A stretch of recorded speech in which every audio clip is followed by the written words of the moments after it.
Coming up on Hands on Apple, let's take a look at Wi-Fi troubleshooting on your iPhone and iPad. Stay tuned. Podcasts you love. From people you trust. This is Twit.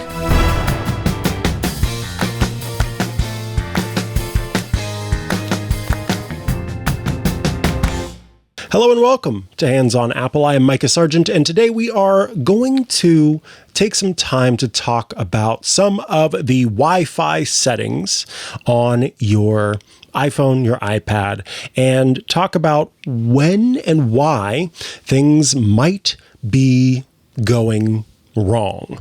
This is a common question that I get from people, especially in regard to their social media browsing, where they are visiting sites and the sites aren't loading properly. Something is wrong. Very common thing that has been troubling me is scrolling through Instagram and having video stop loading midway through what I am looking at. So I want to talk about some of the features that are there and also just talk about general Wi-Fi settings. So let's head over to iPadOS and take a look. Now, importantly, this is iPadOS 18.5, which is a current released version of iPadOS. It is not the beta. The stuff that we talk about here applies to anyone running the latest available version of iPadOS. So we've launched the Settings app and we're in the Wi-Fi settings. And first and foremost, on this page, you have the ability to toggle off and toggle on Wi-Fi. Sometimes that's all it takes. By toggling it off here, as opposed to in Control Center, it will disconnect from Wi-Fi and essentially turn off the iPad's ability to connect to nearby networks. Toggling it back on will then force that connection to take place again. On this page, you will also see networks that are saved that you can connect to again. These are networks that you commonly connect to that are considered yours for various reasons. So Mikah 16 is an iPhone, and Winterstein happens to be the guest network at my home. Other networks will show up below in the networks section. So the iPad is currently sort of looking around for other possible networks to join. And if it were to find one, that would show up in that section. If it is a network that is not broadcasting its SSID, then you would tap Other, you would type in the name of the network, the security type, and type in the password to get it to actually let you connect.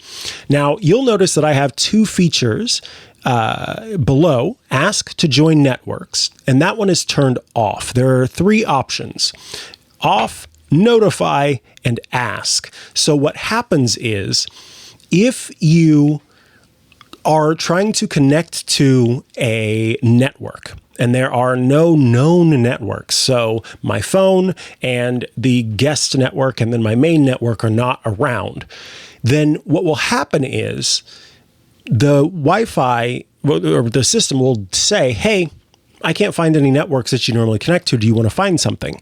Ask is going to give you the ability to try to connect to a network, but will ask you before you actually do it. So Notify is just a little notification.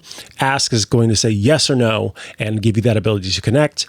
In this case, I choose Off because I don't want it to pop up and show me networks and say, hey, do you want to connect to one of these? No, I want to go in and make that choice myself. The last section is Auto Join Hotspot.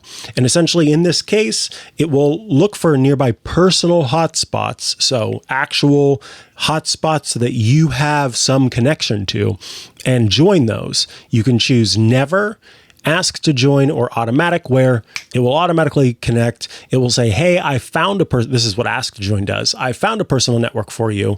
Here's what it is. Do you want to join it? Or Never. I have Ask to Join turned on because in that case, I do want it to give me that ability. Now, before we go a little bit deeper into the Wi-Fi page, there's one more thing I want to point out to you.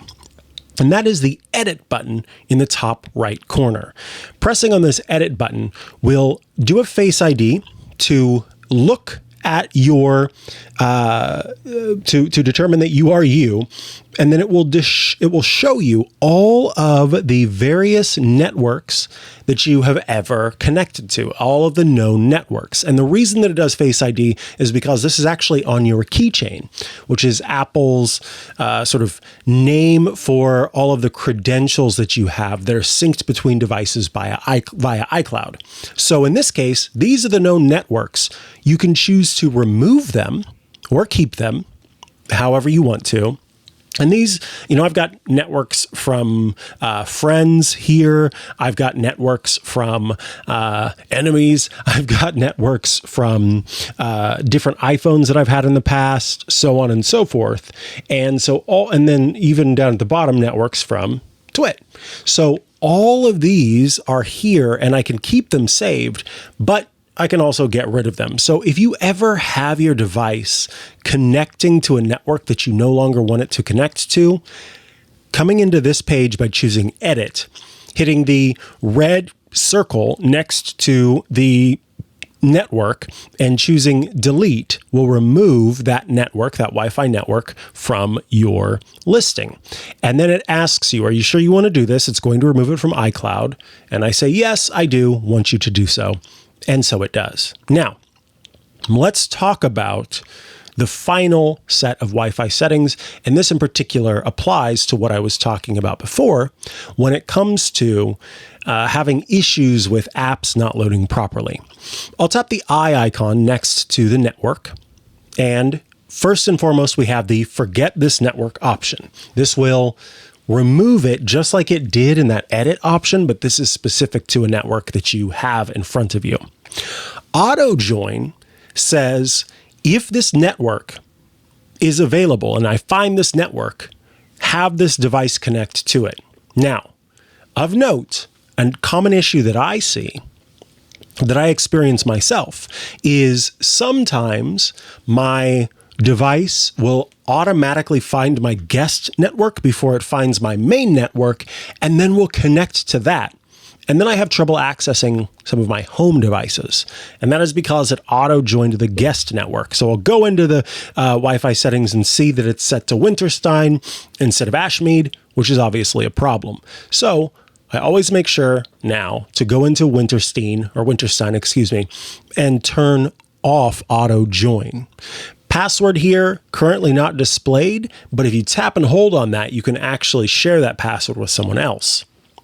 The next option is low data mode. This is particularly handy if you have like a hotspot that is not just a personal hotspot from a phone, but an actual sort of third-party hotspot puck.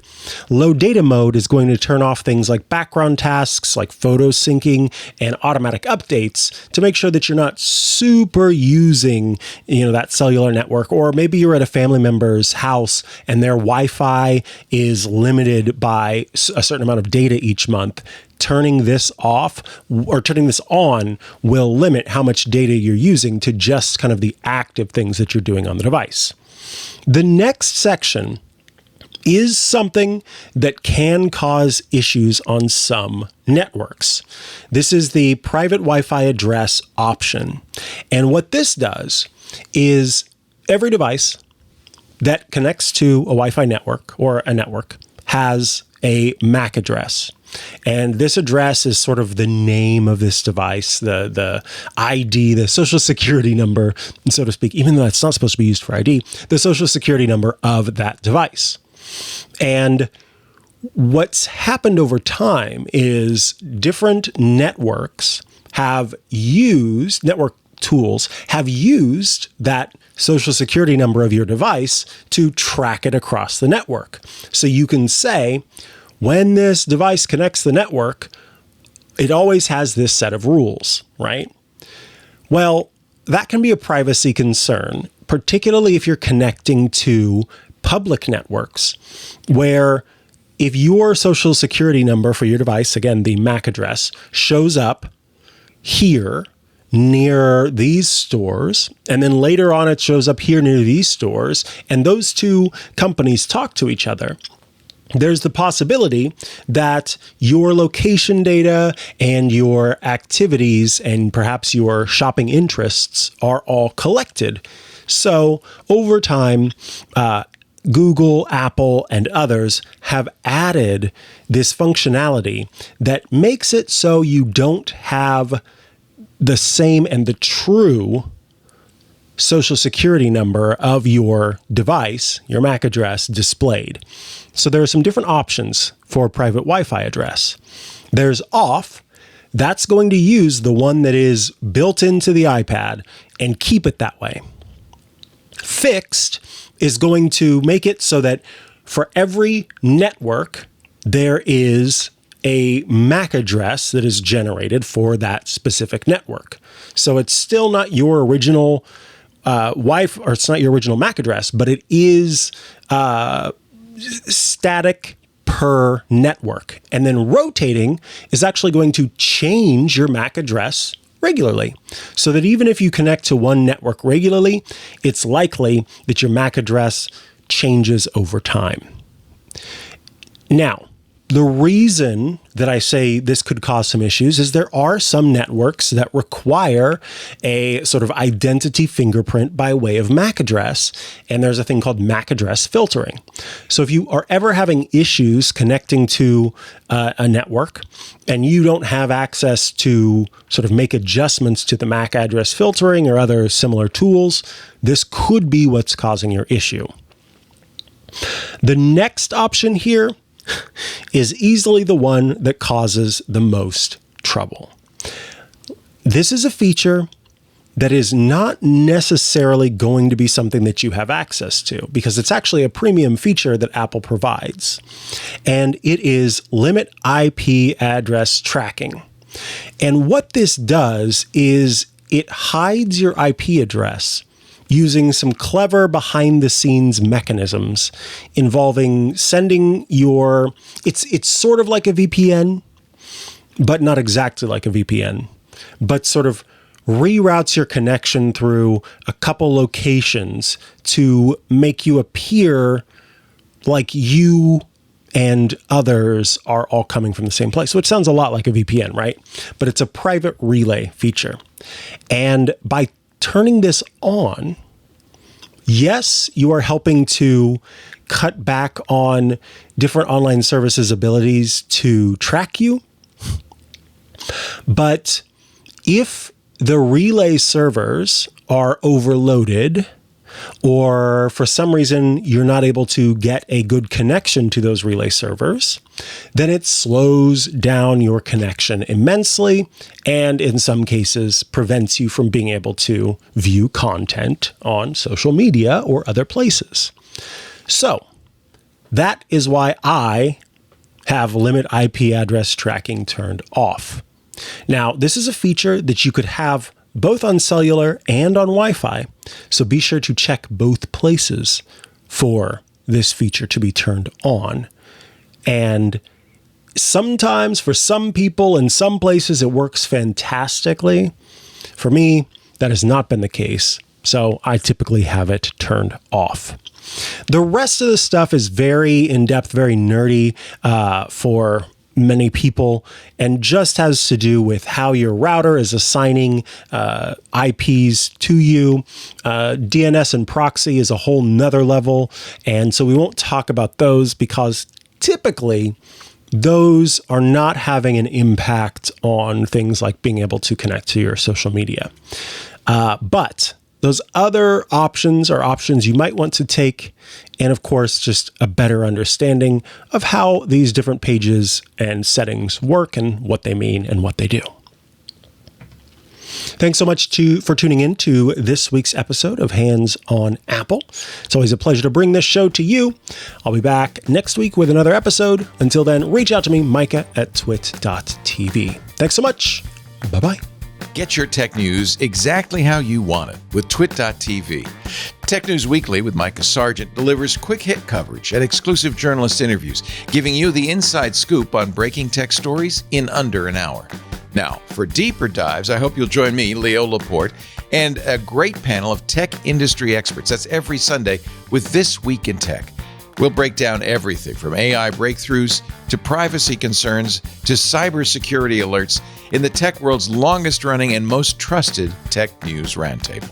So, efficient or in-depth? The choice is yours. Subscribe to both shows wherever you get your podcasts, and head on over to our website, twit.tv, for even more independent tech journalism.